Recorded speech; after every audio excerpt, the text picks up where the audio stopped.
From the previous two lectures, we have been addressing and contemplating upon the second verse of Surah Al-Baqarah. And we have been interpreting the exegesis of the second verse of Surah Al-Baqarah from various perspectives and dimensions. And today we further the exegesis of the very same verse of Surah Al-Baqarah, the second verse, the second half of it, in which Allah Tabarak wa Ta'ala states, Hudallil Muttaqeen. In it there is guidance to the God-fearing. In it there is guidance for the God-fearing. So while in the previous lecture, when we were interpreting the exegesis of the second verse of Surah Al-Baqarah, we construed the verse of Surah Al-Baqarah in which we said that the Holy Quran is a guidance for the Muslims as well as for the disbelievers, the non-Muslims, where the Holy Quran on the one hand is a guidance for the righteous people, the pious people, the God-fearing people. On the other hand, the Holy Quran, the divine book of Allah Tabarak wa Ta'ala, it is also a word of guidance for the disbelievers, the ones who do not fear Allah Tabarak wa Ta'ala, and for the ones who do not act in accordance with the teachings of the Holy Quran and the Sunnah of the noble messenger, the honorable messenger, the beloved, the holy prophet, Hazrat Muhammad Mustafa sallallahu alaihi wasallam. And today we further the exegesis of the very same verse from another perspective. And so as per this verse of the Holy Quran, what is noteworthy is that in this verse, Allah Tabarak wa Ta'ala states that guidance is there for the God-fearing people, the muttaqeen, the God-fearing people, the pious ones and the righteous, the God-fearing ones. So today we interpret the concept of taqwa. What really is taqwa? What is piety? And what is the importance and significance of taqwa, and who are the ones who observe taqwa, and what is their rank and what is their status in Islam? As per the laws of Sharia, the law of Sharia of Islam, what a rank is of such people, the muttaqeen, the God-fearing people, and how do they observe and they uphold the practices of taqwa in their daily lives. So let us initiate first by interpreting and considering the literal meaning of the word taqwa, and then addressing those muttaqeen and God-fearing people who uphold taqwa while in their daily lives, and hence they act accordingly as per the teachings of the Holy Quran and the blessed Sunnah of the Holy Prophet, peace be upon him. Now the word taqwa, it refers to forbearance, it refers to fear of Allah Tabarak wa Ta'ala, and abstinence, guarding yourself due to a fear of someone, guarding yourself, acting in a certain manner because you fear someone. Who is that someone? It is Allah Tabarak wa Ta'ala. You fear Allah Tabarak wa Ta'ala, and hence you act in a certain manner so as to please Him. And in some books, fear is also used as another word for taqwa in various aspects. Now the people who fear Allah Tabarak wa Ta'ala, that be it any context, perspective or direction, when they fear Allah in any way, such people are then considered as the muttaqeen, the God-fearing people. And from the view of Sharia, from the viewpoint of Sharia, the law governing the religion Islam, guarding yourself from the pollution and impurity of sins and abstaining from those acts which have been prohibited is an elucidation that the man has reached perfection in taqwa, that you do not engage in those acts which have been prohibited by Allah Tabarak wa Ta'ala, which have been prohibited by His beloved messenger, peace be upon him, as per a blessed hadith of the beloved Prophet, peace be upon him. The permissible and the non-permissible are both apparent. They are both apparent. However, in between them there exists such matters of suspicion and doubts which we do not know, that we are aware as to which an action is permissible in Islam and which an action is not permissible in Islam, which an action is permissible and what is the action which is impermissible. For example, we do know that offering prayers is a farz act, while on the other hand, we know what is haram. For instance, drinking wine is forbidden in Islam. It is an impermissible act. So the Holy Prophet, peace be upon him, stated that the permissible and the impermissible are both apparent to us. We know what is permissible and what is impermissible. However, in between them, there exists such matters of doubt and suspicion, which we should be careful about. So the person who safeguards himself from such matters of doubt and suspicions, the actions which gives rise to doubts and suspicions, and the one who safeguards and protects himself against these doubts, he has indeed safeguarded himself well. For instance, I remember a disciple of my Shaykh once came to Sayyidi Shaykh Muhammad Mohsin Munawwar Yusufi, and he humbly stated that, "Oh Shaykh, at first I used to offer the 5 daily prayers and used to recite the Durood Sharif in quite a lot of comfort, and I used to be quite comfortable. I felt like offering the prayers and offering and reciting the Durood Sharif on the beloved Prophet, peace be upon him. But oh Shaykh, for some strange reason now, I do not feel the same level of comfort when I'm offering prayers, the same level of pleasure, the same level of comfort when I offer the daily prayers or when I recite the Durood Sharif. So I ponder as to what the reason is." And then my Sayyidi Shaykh Muhammad Mohsin Munawwar Yusufi, while advising that disciple of his, he referred to an incident of Hazrat Ibrahim bin Adham, a renowned saint, well recorded in the history. Ibrahim bin Adham has been recorded as a well-renowned saint in history, which perhaps I think Hazrat Hazur Data Ganj Bakhsh Rahmatullah Alayh, he has also referred him in his book, the well-famed Kashful Mahjub Sharif. I think he has recorded this saint in that book. So Ibrahim bin Adham was a beloved saint of Allah Tabarak wa Ta'ala, who was engaged in the worship and remembrance of Allah Tabarak wa Ta'ala 24 hours a day. He was engaged in the worship and remembrance of Allah Tabarak wa Ta'ala day and night. He was that saint that due to the fear and pleasure of Allah Tabarak wa Ta'ala, he gave up his kingship. And walked onto the blessed path leading towards the pleasure of Allah Tabarak wa Ta'ala. And then there came a period in his life when he couldn't find pleasure and comfort in his worship, in his remembrance of Allah Tabarak wa Ta'ala. 40 days had passed and he had this discomfort inside of him. He had this discomfort inside of him when he was engaged in the worship and remembrance of Allah Tabarak wa Ta'ala. He went to many saints for prayers, but he could not find the solution to his problem. Then one day there was a person who told him that there is this certain saint who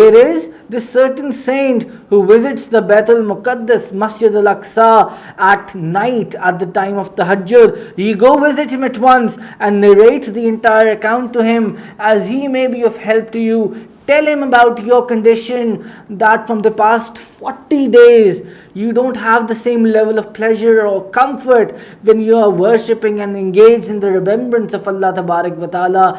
There is something which bothers you inside. There is something which disturbs you, and it ends up and concludes in discomfort. So go visit that saint who visits Baitul Muqaddas, Masjid al-Aqsa at night at the time of Tahajjud, and narrate the entire incident to him so that he may be of help to you. He went there, Ibrahim bin Adham, he went to the mosque and laid down in the mosque in one of the corners of the mosque, and there at the time of Tahajjud, that saint did come. That saint did come with few murids, disciples of his, which were accompanying him. That saint came to Masjid al-Aqsa at the time of Tahajjud prayers at late night, and when Ibrahim bin Adham saw him, he immediately went to him and told him his incidents. Ibrahim bin Adham greeted him. And who was that saint? Who was that saint? He was the well-renowned, the well-famed Hazrat Imam Hassan Basri. Hazrat Imam Hassan Basri radiyallahu ta'ala anhu. Then Hazrat Ibrahim bin Adham told him his condition. Then he told Ibrahim bin Adham that exactly 40 days before from today, he bought some dates from a shop somewhere, from a so-and-so place. Did you buy these dates from a so-and-so place? Ibrahim bin Adham replied, yes. He replied in the affirmative that, yes, O Shaykh, I did in actual buy some dates from a so-and-so place 40 days before. Hazrat Imam Hassan Basri asked him that 40 days ago you had bought some dates from a shop nearby, from a so-and-so place.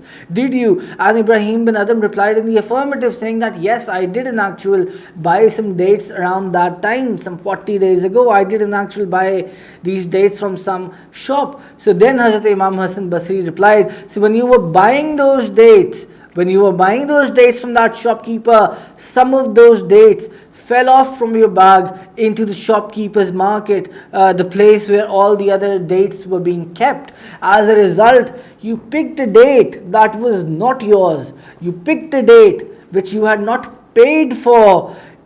And that was by mistake. That you picked up a date which you had not realized that it did not in actual belong to you, but it belonged to the shopkeeper. It was the property of the shopkeeper because you had not yet paid for that date. Ibrahim bin Adham was in doubt because he asked whether this happened, and you were in doubt as to whether that date belonged to you or not. So Ibrahim bin Adham again replied in the affirmative that yes, this did happen. I was in doubts at that time, as I was wondering whether that particular date belonged to me or the shopkeeper, and it was in that state of doubts and suspicions that I ended up putting that date which belonged to the shopkeeper in my bag along with the other dates for which I had paid for. My Shaykh says that Ibrahim bin Adham was in discomfort from the past 40 days because he was doubtful as to whether that single date belonged to him or to the shopkeeper, and this discomfort only surrounds those people who are wary of the permissible and impermissible, who are wary and attentive of what is halal and what is haram, the ones who don't care and the ones who don't understand the importance of halal and haram, the permissible and the impermissible. Such discomfort does not surround them. These are such saints of Allah that a single date ends up in discomfort for that saint for a significant period of 40 days. So it was in that state of doubt that he picked that date up and took it along with him in his bag. Imam Hassan Basri asked him if such an incident did occur 40 days back. He replied in the affirmative. Then Hazrat Imam Hassan Basri said that it was due to that act of yours that you couldn't find comfort or peace or pleasure in the worship and remembrance of Allah when you were engaged in the worship and remembrance of Allah Tabarak wa Ta'ala. Now for a minute, let us ponder upon ourselves. Let us look inside of ourselves. We do not care about the permissibility and impermissibility of a certain action of ours. In today's time, there is havoc and chaos, and we don't realize the importance of halal and haram. We don't realize the importance of this, and it is due to this reason that then we don't feel like offering the daily prayers. We don't feel like engaging in the remembrance of Allah Tabarak wa Ta'ala, because there is this one thing which we should not forget. There is this one thing which we should not forget, that us offering the prayers is a blessing of Allah Tabarak wa Ta'ala, that He had granted us, the opportunity to worship Him, to remember Him, to worship Him, to offer the 5 daily prayers. It is a blessing for us and it is an opportunity for us. So such people who are not attentive and cognizant of what is halal and what is haram, then these are the people who do not offer the daily prayers, who do not find peace and comfort when they are offering the prayers or when they are engaged in the worship of Allah Tabarak wa Ta'ala. So my Shaykh, my beloved Sayyidi Shaykh Muhammad Mohsin Munawwar Yusufi, he then advised his disciple Murid after giving him the example and narrating the incidents of Hazrat Ibrahim bin Adam. And then he stated that there must be something in your actions which is against the laws of Islam. So you should contemplate upon yourself that what is that thing which you are doing wrong and in a manner not prescribed by Sharia. So there is a person who takes bribery. There is a person who takes bribery. He earns lawful or he earns in an unlawful manner. He does not care about that. Surely, such impermissibility, such carelessness and recklessness would bear consequences. Every companion of the beloved Prophet, peace be upon him, they knew that no one leaves the door or the court of the beloved Prophet, peace be upon him, empty-handed. No one leaves empty-handed from the court of the beloved Messenger, peace be upon him, the unsurpassable model of behavior, the seal of apostleship, the seal of prophethood. Every companion knew that no one leaves the court, no one leaves the door of the Holy Prophet, peace be upon him. No one leaves the door of the Holy Prophet, peace be upon him, empty-handed. So Hazrat Sa'd bin Abi Waqqas radiyallahu ta'ala anhu, a beautiful and beloved companion of the Holy Prophet, peace be upon him, Hazrat Sa'd bin Abi Waqqas radiyallahu ta'ala anhu, he humbly said to the noble messenger, peace be upon him, that, O Prophet of Allah, I want you to make me such a person, to enable me, to pray for me, that my prayer be accepted instantly. The Holy Prophet, peace be upon him, then stated to Hazrat Sa'd bin Abi Waqqas, O Sa'd, okay, I will pray for you for sure, but how about if I tell you about a method by way of which when you will pray, your prayer will be instantly accepted. Hazrat Sa'd bin Abi Waqqas, in return of that, as a reply, he further humbly replied, O Prophet of Allah, I would indeed be honored and I would like to know the method, the procedure behind which, that when I pray, my prayer be accepted instantly. Please tell me about that method. The Holy Prophet, peace be upon him, then addressed that method to him. He stated, the beloved Prophet, peace be upon him, that the method of it is that, let alone something which is impermissible, which is haram, even the thing on which you hold doubts, even the thing on which you hold suspicion, do not let that thing enter your stomach. Thereafter, your every prayer will be accepted instantly. Thereafter, after a matter of some time, when some matter of big companions of the Holy Prophet, peace be upon him, would not revolve, the matters of companions would not revolve the Sahaba, they would resort to visiting Hazrat Sa'd bin Abi Waqqas and asking him to pray for them, because when he used to pray, the prayer would be, as a result, instantly accepted. And these are the words of the beloved Prophet, peace be upon him. As per another blessed hadith of the Holy Prophet, peace be upon him, which we previously addressed, the permissible and the non-permissible are both apparent. However, in between them there is doubt. There exists matters of doubt and suspicions. So the person who safeguards himself from such actions of doubt, he has indeed protected himself and has protected and safeguarded his faith as well. Allah Tabarak wa Ta'ala states in the Holy Quran, فَمَنِ اتَّقَى وَأَصْلَحَ فَلَا خَوْفٌ عَلَيْهِمْ وَلَا هُمْ يَحْزَنُونَ. Then whoso refrains from evil and makes amends, on them there is neither any fear nor any grief.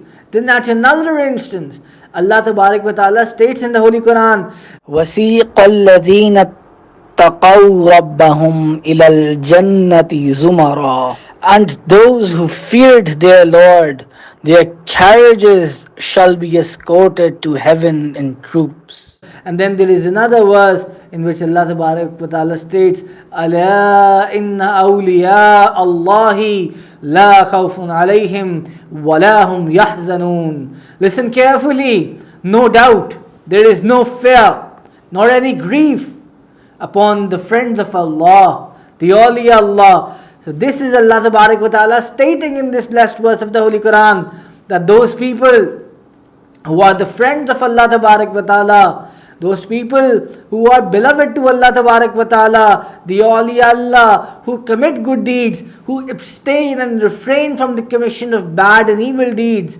then neither will they be fearful nor will they be sad. There is no fear nor any grief upon the friends of Allah, the awliya Allah. Ala inna awliya Allahi la khawfun alayhim wa la hum yahzanun. Likewise, Hazrat Umar Farooq radiallahu ta'ala anhu was one of the biggest companions, one of the beloved companions of the Holy Prophet, peace be upon him, one of the caliphs of Islam. Umar Farooq radiallahu ta'ala anhu, he was inquiring from another companion of the Holy Prophet, peace be upon him, about the Holy Prophet, peace be upon him. So this means that the companions of the beloved, they had a habit of discussing the Holy Prophet, peace be upon him, and they used to sit amongst themselves. So this is what happens, that one brother, one spiritual brother discusses his beloved Prophet, peace be upon him, his sheikh, his spiritual guide, his guide with another brother. This has been the practice of Sahaba Ikram. So Hazrat Umar bin al-Khattab radiallahu ta'ala anhu, he inquired from Hazrat Ubay bin Ka'b about taqwa. Hazrat Ubay bin Ka'b replied, have you ever walked on a path of thorns? Hazrat Umar radiallahu ta'ala anhu said, yes. Ubay said, what did you do then? He said, I rolled up my sleeves and struggled. Hazrat Ubay bin Ka'b radiallahu ta'ala anhu then in turn replied, this is taqwa. This is what is called taqwa. My Shaykh Sayyidi Shaykh Muhammad Mohsin Munawwar Yusufi, he states that this is the path of thorns, which apparently seems quite beautiful to you. You shall reap what you shall sow. You shall reap what you shall sow. So be afraid of that time. Be afraid of that time. Hazrat Ibn Abbas radiallahu ta'ala narrates that the Holy Prophet, peace be upon him, stated, the person whoso wishes that he be respected amongst people, the Holy Prophet, peace be upon him, told him of a beautiful method. The Holy Prophet, peace be upon him, stated that the person whoso wishes that he be respected amongst people, he should fear Allah Tabarak wa Ta'ala. This is what taqwa is. Fear of Allah Tabarak wa Ta'ala, muttaqeen, who are the God-fearing people. My Sayyidi Shaykh Muhammad Mohsin Munawwar Yusufi, he often recites this poetic couplet in Persian, that in saadat bazore bazu neest, Tana bakshan khudaye bakshanda, which means that it is not the ability in my arms that does and performs the tasks. It is the ability given to me by Allah Tabarak wa Ta'ala, that I have been blessed with the ability given to me by Allah Tabarak wa Ta'ala. Had He not blessed me with the opportunity, I would not have been able to perform these tasks. So the performance of these tasks is not dependent upon the strength in my arms, but is dependent upon the blessing of Allah Tabarak wa Ta'ala, that He blessed me with the opportunity and ability. He enabled me to perform these tasks. So as per a saint, he states that taqwa is that as you decorate your outward appearance for people, you decorate your inward appearance for Allah Tabarak wa Ta'ala. As per Hazrat Anas radiallahu ta'ala anhu, the Holy Prophet, peace be upon him, stated, your Lord says that I am worthy of this, that I be feared. The person who will fear me, my excellence is such that I will forgive that person. Similarly, Hazrat Abu Zar Ghaffari radiallahu ta'ala anhu states that the Holy Prophet, peace be upon him, stated, I am aware of such a verse that it will be enough for them. So the person, he stated that I am aware of such a verse, I am aware of such a verse that only if people act in accordance to that single verse, that in itself will be enough for them. So the person who fears Allah, here the Holy Prophet, peace be upon him, gave the key to getting rid of his problems, to the person's problems, to his ummah. So the Holy Prophet, peace be upon him, gave the key to getting rid of problems to his ummah. So the Holy Prophet, peace be upon him, stated that the person who fears Allah, Allah Ta'ala paves the path for him through which he will get rid of those problems. Hazrat Muaz states that the Holy Prophet, peace be upon him, stated, O Muaz, after this year you will not be able to visit me. O Muaz, after this year you will not be able to visit me. This is perhaps an incident when the Holy Prophet, peace be upon him, he was sending Hazrat Muaz to another country. So the Holy Prophet, peace be upon him, stated, O Muaz, after this year you will not be able to visit me. Then the Holy Prophet, peace be upon him, paid attention to Medina al-Munawwara and said, O Muaz, the people who will be closest to me, the people who will be closest to me will be the muttaqi, the God-fearing, whoever they are and wherever they are. O Muaz, remember, now we shall not meet again. O Muaz, remember, now we shall not meet again. And therefore Allah Tabarak wa Ta'ala states in the Holy Quran, Hudal lil muttaqeen. In it, there is guidance for the God-fearing. To access the same lecture in Urdu, please click on the link available below in the description.